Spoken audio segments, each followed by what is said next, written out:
I'm with Irko and he brought his Delorean over and he told me if I mess up this taillight, you can't get a replacement. It's old, it's rare, and if I break anything, I'm in big trouble. All right, what other parts of the car are super hard to replace? You were telling me before. This one, this guy right here.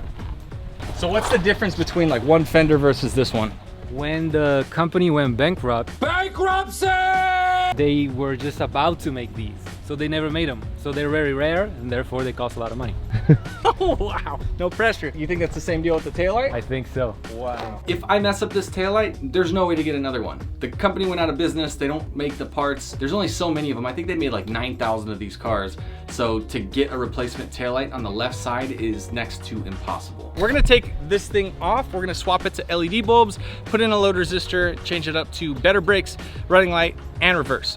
Even got some little washers in there. Not for the shaky-handed man.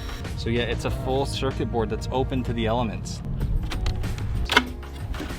Yo!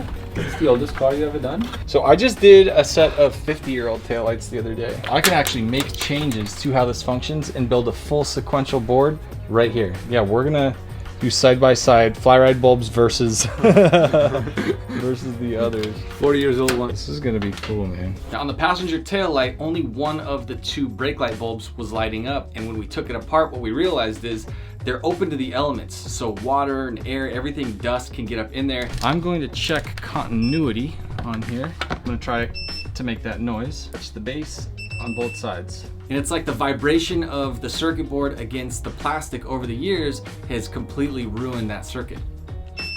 And there, so our connection problem is from the ground. Now luckily that was on the passenger side taillight, which wasn't nearly as big a deal as the driver's side. Grounds are grounded.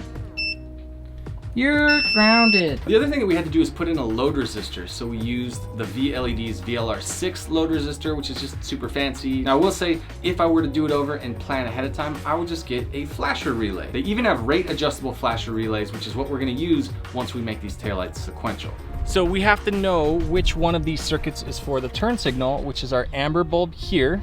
And I've got this whole circuit that runs all the way along the top right there. And then the ground, as we saw playing around with the other stuff, ends at this black wire. So that tells me that I can add the load resistor, which we're gonna need if we wanna have future sequential lights on this car. So I've been working with VLEDs and they have this load resistor that looks really good, but more importantly than it looking really good, it's just really damn efficient. So we can just have the weather tight connection there.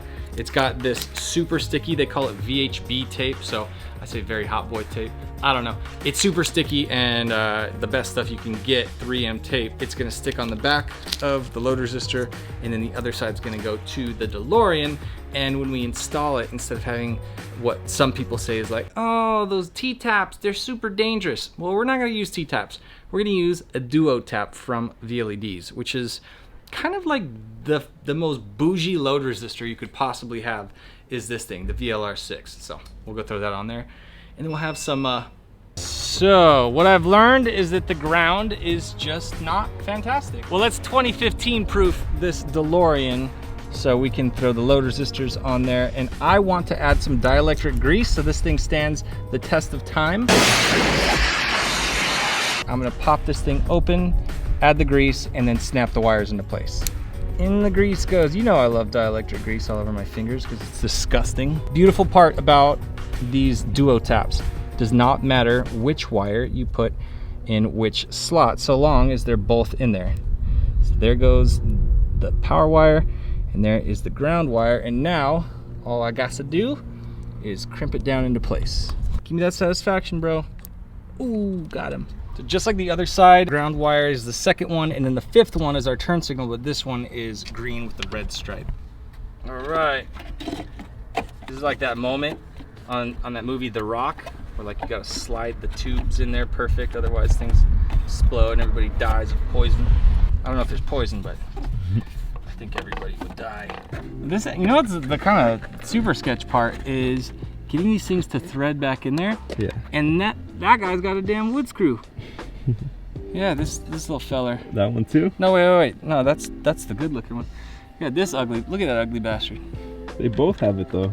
Yeah. No, I mean, listen. This is history. This is called making it work. Take a look again. This is the original output.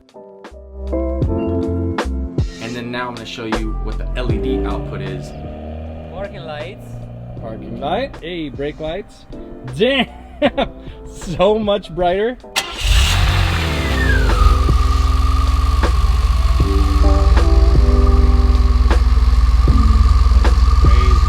And then reverse. Hey. So good, dude.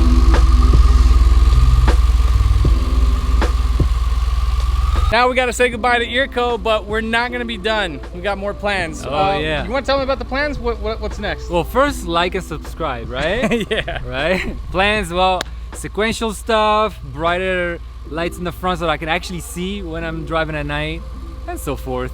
So many other things. I think we need to make sure he can see at night first. More to come on the DeLorean. I hope you hang around and stay tuned for that.